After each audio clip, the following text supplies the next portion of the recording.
नमस्कार. गोवा दूरदर्शनच्या आजचे पाहुणे या कार्यक्रमामध्ये मी श्रुती आपल्या सर्व दर्शकांचं सहर्ष स्वागत करते. दर्शक हो, आपल्या आजूबाजूला असलेल्या लोकांमध्ये सुद्धा काही लोक अशी आहेत की जी आपल्या वेगळ्या वैशिष्ट्यपूर्ण कामांमुळे आज लोकांमध्ये प्रसिद्ध झालेली आहेत किंवा त्यांच्या वेगळेपणाची आम्हा सर्वांनीच दखल घेतलेली आहे आणि मुलाखतीतून अशाच लोकांना आपल्यापर्यंत पोहोचवण्याचं हे आजचं हे कार्य. आज आपल्याबरोबर स्टुडिओमध्ये उपस्थित आहेत सातोडे नगरगाव वाळपई स्थित श्री संजीव रामकृष्ण बर्वे. दूरदर्शनच्या वतीने आणि आम्हा सर्व प्रेक्षकांच्या वतीने आपलं सहर्ष स्वागत. नमस्कार. नमस्कार. सुरुवातीला श्री संजीव बर्वे यांची थोडक्यात ओळख करून घेऊया. श्री संजीव बर्वे हे पेशाने शिक्षक आहेत आणि वडिलोपार्जित त्यांची बागायती, त्यामुळे घरामध्ये शिक्षण आणि त्यासोबतच शेतीविषयी अशा संस्कारांमध्ये त्यांची पत्नीही शिक्षिका आहे. सुरुवातीचे काही दिवस श्री बर्वे यांनी शेतामध्ये किंवा बागायतींमध्ये स्प्रिंकलर बसवण्याची व्यवसाय ते करत होते. त्यानंतर ACGLमध्ये काही महिने त्यांनी नोकरीही केली आणि त्यानंतर शिक्षकी पेशामध्ये त्यांचा प्रवास सुरू झाला. सुरुवातीला शिक्षण स्वतः घेताना सुद्धा खडतर असा प्रवास आणि आर्थिक अडचणी यामध्ये सुद्धा त्यांनी त्यांचं शिक्षण BEd पर्यंत पूर्ण केलं. शिक्षकी पेशाबरोबरच ते आज बागायती सांभाळत आहेत आणि याबरोबरच त्यांची मुक्त गोठा ही संकल्पना नक्की काय आहे आणि या संकल्पनेचा किंवा मुक्त गोठ्याचा समस्त शेतकऱ्यांना, बागायती ज्यांची आहे त्यांना आणि ज्यांच्याकडे गुरं गोधन आहे त्या सर्वांनाच कसा लाभ होणार आहे याविषयी आज आपण त्यांच्याशी चर्चा करणार आहोत. चला तर मग आपण संभाषण करूया, वार्तालाप करूया बर्वे काका यांच्याशी. नमस्कार काका. नमस्कार. सुरुवातीला मला तुमच्या अगदी बालपणापासून किंवा तुमचा शिक्षणाचा प्रवास BEd पर्यंतचा कसा झाला याविषयी जाणून घ्यायला आवडेल. खरं म्हणजे सातोडे हा माझा जन्मगाव आणि सातोडे सरकारी प्राथमिक विद्यालय इथे माझं 4थी पर्यंतचं शिक्षण पूर्ण झालं.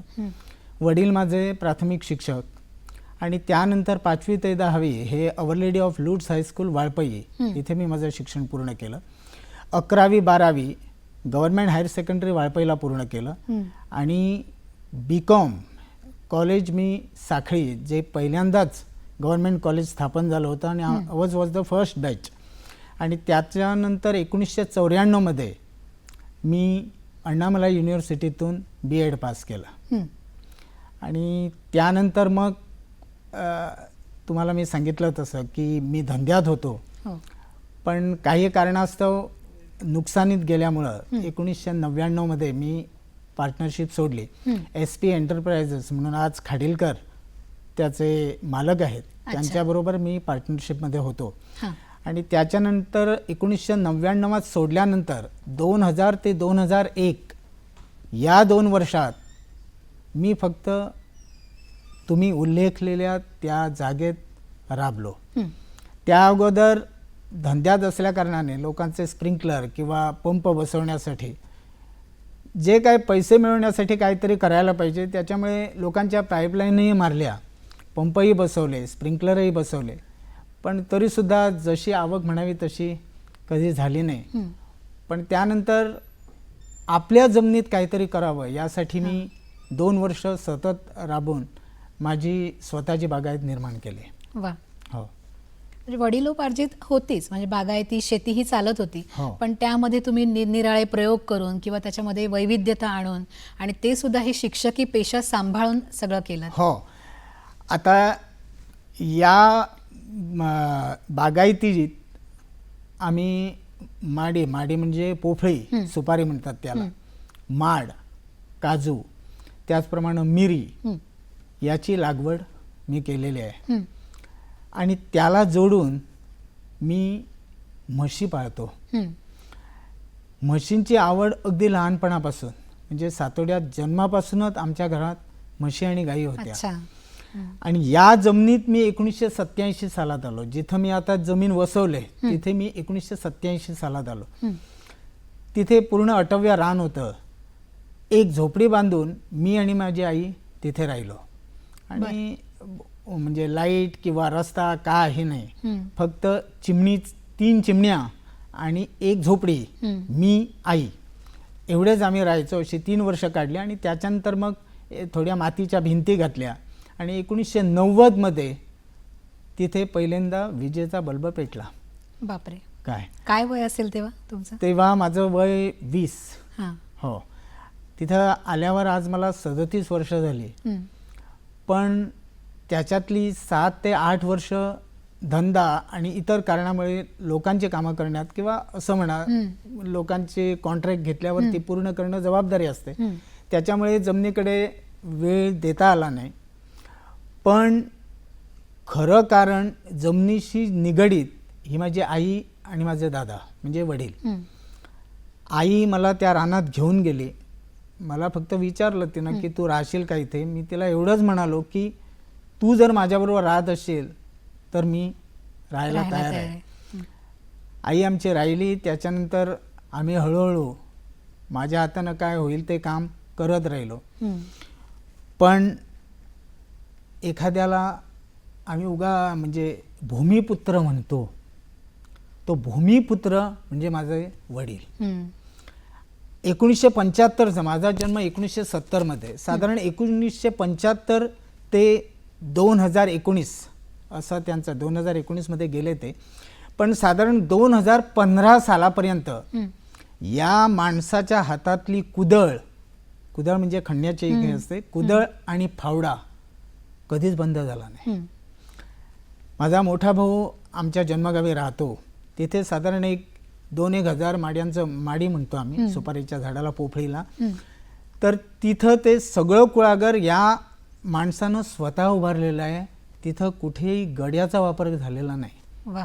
काय त्याच्यानंतर ही जमीन वसवण्यासाठी तो सकाळी संध्याकाळी आपल्या हातानं होत असेल त्याप्रमाणे कुदळ खोऱ्याचं काम करत राहायचा. आणि ते बघून कदाचित मलाही ते आवड निर्माण झाली. आणि त्याच्यानंतर आज मी असं म्हणत नाही की पण अभिमानाने की एक डौलदार कुळागर करण्याचा माझा विचार आहे आणि मानस आहे. आणि त्याला पूरक अशी कल्पना हल्लीच माझ्या डोक्यात आली, मुक्त गोठा पद्धत. त्या प्रश्नाचकडे आता येणार होते मी की तुम्ही नुसतंच बागायती सांभाळताय असं नाही, तर मुळात तुमच्याकडे आज गुरं आहेत. जवळजवळ 17 जनावरं तुमच्या गोठ्यामध्ये आहे आणि तुमची पत्नी ही शिक्षिका. तर तुम्ही दोघंही शिक्षक आहात. मग त्या गोठ्याकडे त्याचं संगोपन आणि त्याच्याकडे लक्ष देणं हे कसं काय तुम्ही मॅनेज करता? ॲक्च्युली कोणाही ज्यानं कोणी डेअरी घातले म्हणजे दुग्ध विकास किंवा दुग्ध हा जो व्यवसाय करतात लोक, तो बहुतेक माणूस कमीत कमी 5 वाजता उठेल. 100%. माझी सकाळ पहाटे 5ला होते. त्याच्यानंतर आज 6 ते 7 म्हशी दूध देतात. त्या सगळ्यांचं शेण गोळा करून त्याच्यानंतर दूध काढून ते दूध त्याच्यानंतर आमची पत्नी आहे ती दूध कॅनमध्ये घालणं हे ते करणं आणि सोसायटीत पोचवणं, नगरगाव दूध विकास सोसायटी. त्याच्यानंतर एवढंही असून 8च्या अगोदर मला शाळेत पोहोचणं गरजेचं आहे आणि आजपर्यंत मी ते करत आलो आहे. त्याच्यानंतर आमच्याकडे एक आपा रवळकर म्हणून एक माणूस येतो कामाला. त्याची अगोदर पूर्वी गुरं होती, खूप म्हशी होत्या. पण काही कारणास्तव त्यांच्याकडे आता एकही म्हस नाही. पण त्याला या कामाची प्रचंड आवड. त्याच्यामुळे तो साधारण 8:15 ते 8:15च्या दरम्यान येतो. मी शाळेत गेल्याबरोबर तो आपलं काम पुढचं सुरू करतो. म्हशींना सोडायच्या, गोठा स्वच्छ करायचा, त्यांना चारा काही ते आणायची, हे सगळं सुरू होत होतं. पण त्यातही मुक्त गोठा ही पद्धत खूप वेगळी आहे. आणि बहुतेक आमच्या 70तील तरी मला वाटतं गोव्यातील सुद्धा शेतकऱ्यांना कदाचित ही पद्धत बहुतेक नवी असावी. मग आपण त्याच मुद्द्याकडे तर येऊया की मुक्त गोठा ही नक्की काय पद्धत आहे. आता ज्या लोकांकडे जनावरं आहेत किंवा म्हशी आहेत आणि जे शेतकरी आहेत, बागायती करतायत, त्या सगळ्यांसाठीच मला वाटतं लाभदायक आणि पूरक अशी ही गोष्ट आहे. तर मुक्त गोठा ही संकल्पना मुळात आपल्याला सगळ्यांना दर्शकांना ऐकायला नक्कीच आवडेल. हां, त्याविषयी एक थोडंसं पहिल्यांदा इतिहासात जातो. मी का मुक्त गोठ्याकडे वळलो. अगोदर माझ्याकडे जनावरं हीच जनावरं होती. तर ती काय करायची, मी सकाळी दूध काढलं की मी जनावरांना सोडून द्यायचो. ती रानात जायची, चरायची, यायची. पण माझ्या घरी जाताना माझा सगळा डोंगर, माझ्या घराकडे जाताना साधारण 200-250 मीटरची अशी चढण आहे, पूर्ण चढण. जेव्हा म्हशी गाभण असतात तेव्हा गाभण म्हशी असल्या कारणानं संध्याकाळी त्या चरून खाली राहायच्या, पण वर यायला त्यांना त्रास होत होता. त्याच्यामुळे ती काय करायची, ती खालीच राहायची. ती खाली राहिली की त्यांच्याबरोबर त्यांची रेडकं ती खाली राहायची, पोटं भरलेली असायची. आणि साधारण रात्रीचे 1-2 वाजले की कुणाच्या तरी बागायतीत जायची. अच्छा. मी खरं म्हणजे ती जर आली नाहीत तर साधारण रात्रीच्या 10-11 वाजेपर्यंत सगळं रान ढोंढाळायचं. कधीतरी ती मिळायची, पाऊस तर धोधो पडायचा, कधीतरी मिळायची, कधीतरी मिळत नव्हती. परत मला पहाटे काम आहे सुरू, मी घरी यायचो.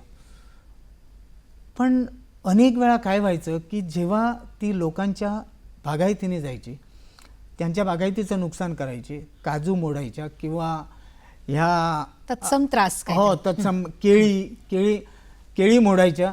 असं खूप त्रासदायक.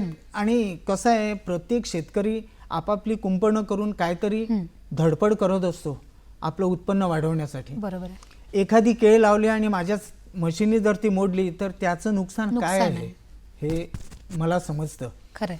पण त्याच्यामुळे झालं काय की अनेक वेळा मला म्हणू नये पण मला शिव्या शाप खावे लागले.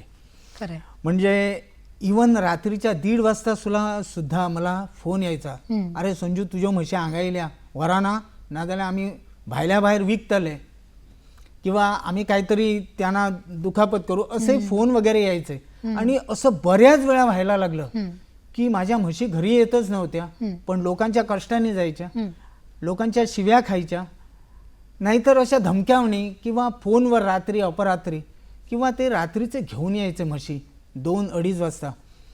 आणि ते जे काय म्हणतात ते मला सहन करण्यावाचून माझ्याकडे गत्यंतर नसे. तर एक दिवस मी ठरवलं की याच्यावर काहीतरी कायमस्वरूपी तोडगा काढायला पाहिजे. म्हणून त्याच्यातल्या थोड्याचे जे दिग्गज लोक होते त्यांना मी विचारलं की माझा असा प्रॉब्लेम आहे, माझी 200-250 मीटर चढण असल्याने माझ्या म्हशीवर येत नाही, पण लोकांच्या कष्टाने जातात, तर यावर काही उत्तर मिळेल का मला, सक्षम आणि सुदृढ असं उत्तर मला पाहिजे. तर त्यांनी मला सांगितलं, तू एक काम कर, तुझ्या 7-8 म्हशी विक, एखादी म्हस तुझ्यासाठी ठेव आणि बंद कर, ते सगळं नुकसानीत आहे, तू त्या भानगडीत पडू नको, तुला नोकरी आहे, तुझ्या बायकोला नोकरी, पत्नीला नोकरी आहे, कशाला धडपड कशाला करतोस ती, तू सोडून देते. मी फक्त विचार करत होतो, माझं लहानपण त्याच्यात गेलंय, माझी नाळ त्या दुधाशी आहे, त्या म्हशीशी आहे. आणि एक दिवस असंच यूट्यूब सर्च करत होतो आणि त्याच्यात महाराष्ट्रात कोणीतरी मुक्त गोठा संकल्पना केली आहे हे मी असं सहजरित्या बघितलं आणि क्लिक केलं. त्याच्यात कुडाळ येथे एका माणसानं मुक्त गोठा पद्धत मुर्रा म्हशींना घेऊन, 3च मुर्रा म्हशी पण केवळ 1 एकर जमिनीत केलेल्या, मला तो व्हिडिओ दिसला. मी तो व्हिडिओ बघितला, परत बघितला आणि त्याच्यानंतर त्या रात्री एक वेगळा विचार घेऊन झोपलो की कोणत्याही परिस्थितीत ही मुक्त गोठा संकल्पना मी अंमलात आणणार. काय मग त्यासाठी काय करावं लागेल, तर जी काय म्हणतात चेन लिंक वायर, ती एक चेन लिंक वायर म्हणजे कंपाऊंड घालायचं, रिस्ट्रिक्टेड कंपाऊंड, म्हणजे त्याच्या बाहेर म्हशी जाणार नाहीत.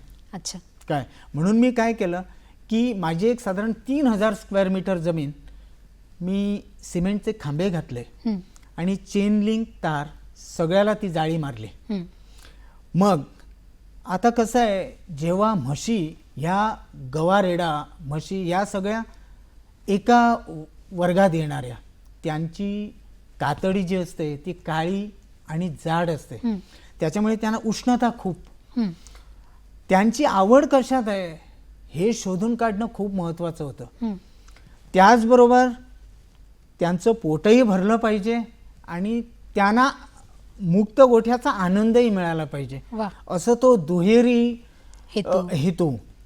तर मी काय केलं की आपलं जे वाळलेलं गवत असतं ते वाळलेल्या गवताची गंजी हम्म. मी एक तिथे तयार केली. हम्म. ते एक खांबा घातला, गंजी निर्माण केली. हम्म. आता यांना पाणी पाहिजे हम्म. म्हणून मी काय केलं की एक तळं खोदलं आणि त्या तळ्यात हम्म. मी कृत्रिमरित्या म्हणजे माझा पंप सुरू करून ते तळं भरलं. हा. आणि एक 2 दिवस म्हशीने थोडा त्रास केला अच्छा. कारण त्यांना बाहेर जायची सवय, हो. त्या जात नाही झाल्या. हा. पण ती गंजी बघितल्यावर तिथं हिरवं गवत होतं. हा. म्हणजे सगळ्या आमची ज्या काजू आहेत, हम्म. काजू आहे, बागायती माझी सुपारीची झाडं आहेत, सगळ्याला हिरवं गवत होतं. मी 1 एप्रिलच्या दिवशी 1 एप्रिल 2023 या दिवशी मी मुक्त गोठा सुरू केला. म्हशी जाऊन गंजीला लागल्या पण परत परत गोठ्यात यायला लागल्या कारण त्यांना बाहेर जायचं होतं. असे 2-3 दिवस गेले. 4 दिवसांनी म्हशी आपल्या आपण गंजीला लागल्या, गवत खाऊ लागल्या, वा. येऊन त्या तळ्यात बसायला लागल्या. वा. खूप बरं सुरू वाटलं. झालं. आणि त्या दिवसापासून आजपर्यंत मुक्त गोठा. मी मुक्त गोठ्यावर ठाम आहे. हा. अगदी. खरंच खरंच. हो. आता मला सांगा की मुक्त गोठा तुम्ही तुमच्याकडे जागा होती, तुमच्याच वास्तूत तुम्ही तुमच्याच बागायतीमध्ये बांधून काढलात. हो. मुक्त गोठ्याचा नक्की फायदा काय होतो? म्हणजे एक बागायतदार म्हणून, एक शेती करणारा म्हणून आणि त्याचा एक आर्थिक असा फायदा काय होतो? हा प्रश्न खूप शेतकऱ्यांनी मला विचारला. हं. मुक्त गोठा केल्यानंतर मी काय मिळवलं? हां. कसं आहे की जेव्हा मुक्त गोठ्यात म्हशी चरतात हं. तेव्हा माझ्या कुळागरात जातात. आता तर मी 3000ने साधारण 2-1 एकर जमिनीत तो पसरवला आहे. बर. त्या आरामात जातात, येतात, त्या पाण्यात बसतात. हं. आता त्याच्यातून मला काय मिळालं ते सांगतो. हं. साधारण मुक्त गोठातून मला कंपोस्ट खत हं. हे खूप प्रचंड प्रमाणात मिळालं. हं. म्हशी जेव्हा बाहेर जात होत्या हं. तेव्हा त्यांची विष्ठा बाहेर होत होते. बरोबर आहे. पण आता ही विष्ठा 2 वेळा मी गोठ्यात बांधतो. रात्रीच्या वेळी गोठ्यात बांधून ठेवतो मी. हं. ती विष्ठा गोठ्यात होते. हं. दुपारी त्या येतात, गोठ्यात विष्ठा होते. तुम्हाला सांगतो माझ्या त्या कंपोस्ट टँकमध्ये हं. आज जवळजवळ 6 ट्रक शेणाचे म्हणजे त्या भरतील. हो भरलेले आहेत. शेणखताने भरलेले आहेत. क्या बात आहे. त्याच्यात गांडूळ आपल्या आपण झालेले आहेत. मी गांडूळ शेती करत नाही पण गांडूळ आपल्या आपण झालेले आहेत. वा. काय आज साधारण जर अंदाज धरला हं. तर 10,000 रुपये प्रति ट्रक हो. असे शेणखत. शेणखत विकलं जातं. हं. म्हणजे माझ्याकडे 60,000 रुपये मला म्हशीने दिलेले आहे. हं. मी गॅस अजिबात वापरत नाही. हा HP गॅस वगैरे सिलेंडर गॅस मी वापरत नाही. हं. 1,000 रुपये जरी महिन्याला एक सिलेंडर धरला तर वर्षाला 12,000 रुपये झाले. खरं आहे. म्हणजे ते 12,000 रुपये माझे म्हशीनी वाचवले. हां. म्हणजे साधारण 72,000 रुपये इनडायरेक्टली मला म्हशीने दिले. हां. आता त्याच्या पुढे सांगतो. माझ्या तळ्यात म्हशी बसतात. हं. माझ्या तळ्यात जेव्हा त्या म्हशी बसतात तेव्हा त्यांची त्या तळ्यात विष्ठा होते, मूत्रविसर्जनही होतं. हो. तेव्हा ते पाणी घाण होतं. हं. पण माझ्यासाठी ते पाणी घाण नाही. हं. माझ्यासाठी ते पाणी अमृत आहे. वा. कारण ते मी काय केलंय की त्याला बायपास सिस्टम ठेवलंय. वा. जेव्हा 2 ते 3 दिवस जातात हं. तेव्हा मी ते पाणी बायपासनं माझ्या कुळागरात सोडून देतो. मी माझ्या कुळागराला चऱ्या मारलेल्या आहेत हं. कारण माझा उतार आहे. हं. मी चऱ्या मारलेल्या आहेत. सगळ्या चऱ्या भरून ते शेण आणि मूत्रयुक्त पाणी आपोआप माझ्या शेतात सगळ्या बागायतीत. शेताला मिळतं. म्हणजे वा. सगळ्या माझ्या पोफळीच्या झाडांना मिळतं, माडाला मिळतं, केळीला मिळतं, निरफणसाला मिळतं, काजूनाही मिळतं. नैसर्गिक खत. नैसर्गिक खत. खरं आहे. एका बाजूनं मला शेणखत मिळतं, एका बाजूनं मला हे नैसर्गिक पाणी मिळतं. हो. म्हणजे हे सेंद्रिय पाणी असं हो, म्हणेन मी हो. त्याला. आणि ते वायाही जात नाही. वायाही तुमचं. जात नाही. हो. हे आठवड्यातून 2 वेळा साधारण 15,000 ते 16,000 लिटर हं. एवढं मला पाणी ते तळं देतं आणि त्या म्हशी देतात. हं. आता एक लक्षात घ्या, हं. साधारण 72,000 ते 75,000 रुपये इनडायरेक्टली या म्हशींनी दिले मला. हो. आता हे पाणी आणि हे शेणखत घालून तुमची माडी म्हणजे तुमची जी पोफळीची झाडे आहेत एक 200 किलो जरी तुमचं उत्पन्न वाढलं 200 किलो सुपारी तर आजच्या दरेनं कमीत कमी 60,000 रुपये वाढले. क्या बात आहे.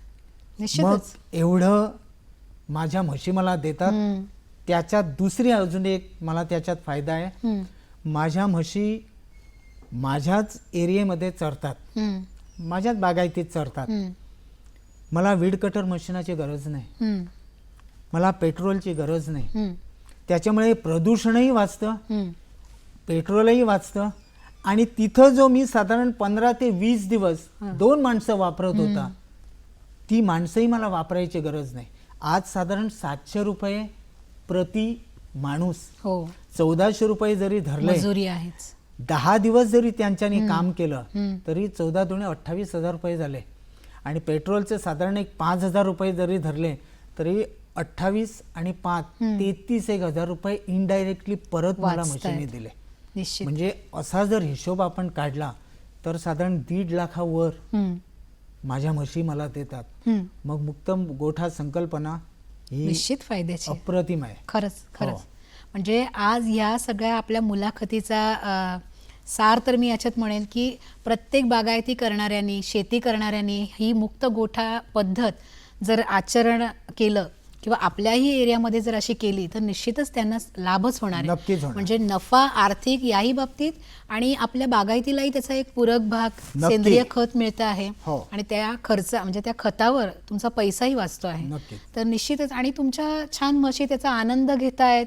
अगदी मी तुमचे फोटोही पाहिले, मनमुरादपणे त्याच्यामध्ये डुंबून अगदी छान. आणि तुमच्या डोळ्यासमोर तुमचं सगळं जनावर आहेत. म्हणजे आता मध्ये काय होत होतं सांगतो. जेव्हा रानात म्हशी व्यायच्या तेव्हा ती बछड्याला घेऊन तिकडच राहायच्या.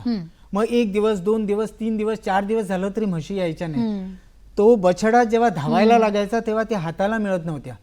त्याच्यामुळे आता तो प्रश्न नाही, राहतच नाही. आता माझ्या डोळ्यासमोर रोज मी माझ्या म्हशींना व्यवस्थित त्यांची पाहणी करू शकतो, कुठं काही त्यांचं आरोग्य बघू शकतो. होय.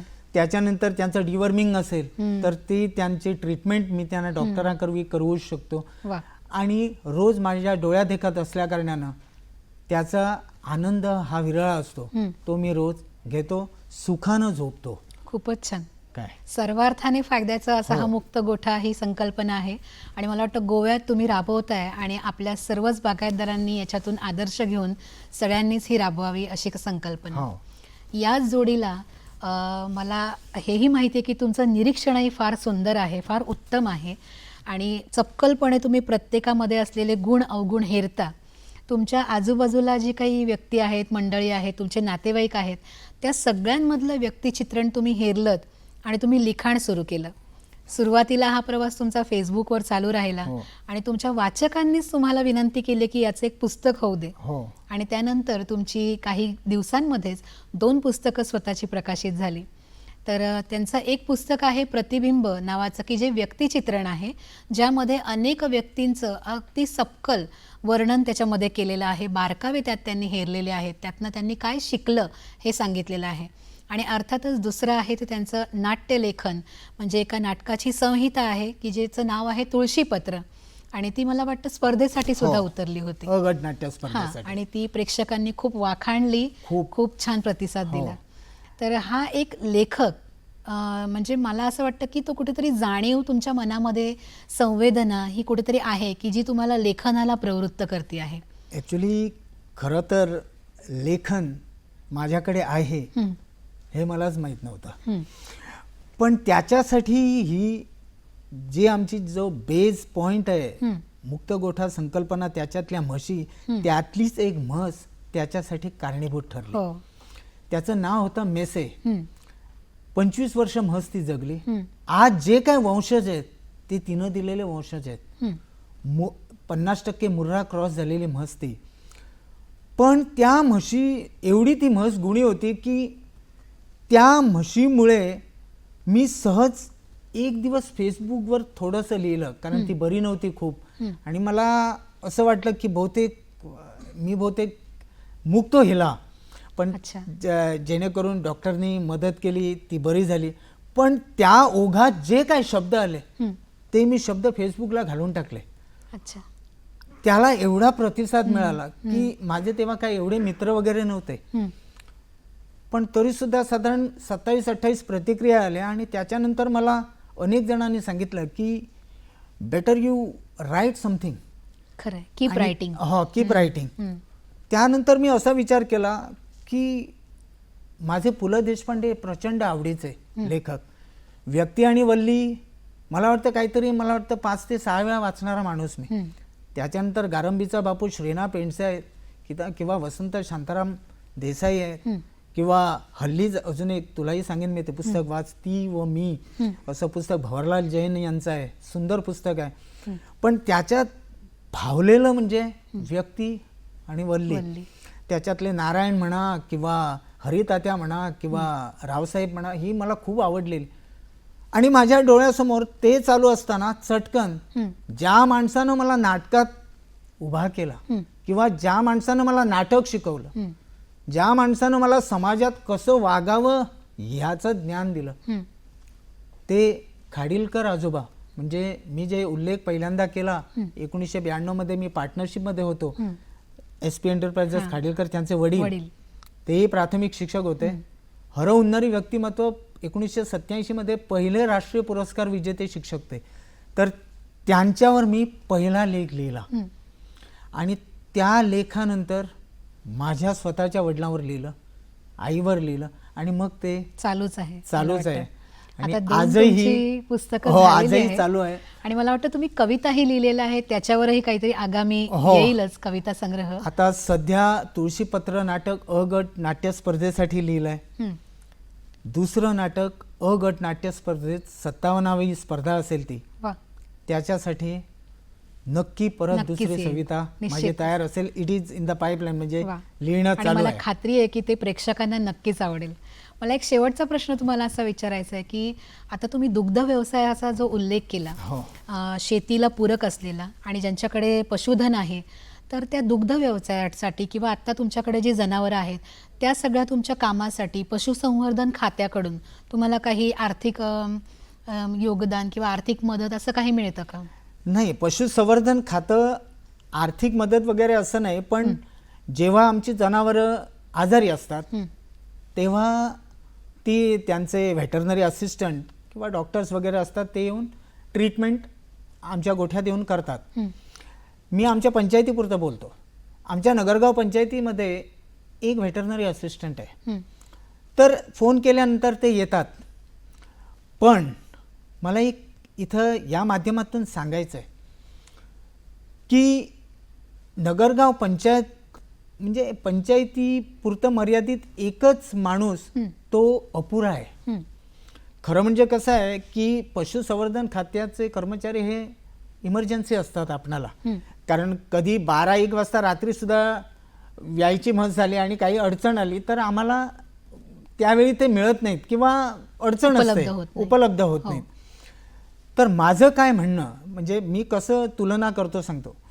एखादा आमचा माणूस बरा नसेल तर आम्ही ताबडतोब GMC मध्ये जातो, त्याच्यावर ट्रीटमेंट केली जाते. त्याच अनुषंगानं आमच्या पशुसंवर्धन खात्यानं महिना किंवा 2 महिन्यातनं स्वतः होऊन या जनावरांची शेतकऱ्याकडे येऊन तपासणी करावी. म्हणजे त्या योगे काही बाबा आजार असतील का, कारण ते शास्त्रीयदृष्ट्या शिकलेले असे डॉक्टर्स असतात, तर त्यांनी त्यांचे आरोग्य तपासणी आरोग्य तपासणी केली तर शेतकरी सतर्क होईल की बाबा, आणि त्याप्रमाणे आपण सूचना किंवा सरकारला आपण शासनाला आपण हे एक सुचवू शकतो या मुलाखतीच्याही माध्यमातून, बरोबर, की आपला ह्या पशुधनाची तपासणी नियमित व्हावी, जेणेकरून त्यांना काय जे काही अडचणी आहेत त्या वेळीच बागायतदाराच्या सुद्धा लक्षात येतील आणि संवर्धन त्यांचं चांगलं होईल. बरोबर. आज तुम्ही तुमच्या शिक्षकी सगळ्या व्यापातून आणि बागायतीच्याही सगळ्या व्यापातून इथे आलात वेळात वेळ काढून आणि आमच्या दर्शकांना बहुमूल्य असं मुक्त गोठा ही संकल्पना सांगितली. यासाठी आमच्या दर्शकांच्या वतीनं आणि गोवा दूरदर्शनच्या वतीनं मी आपले आभार मानते. धन्यवाद. धन्यवाद.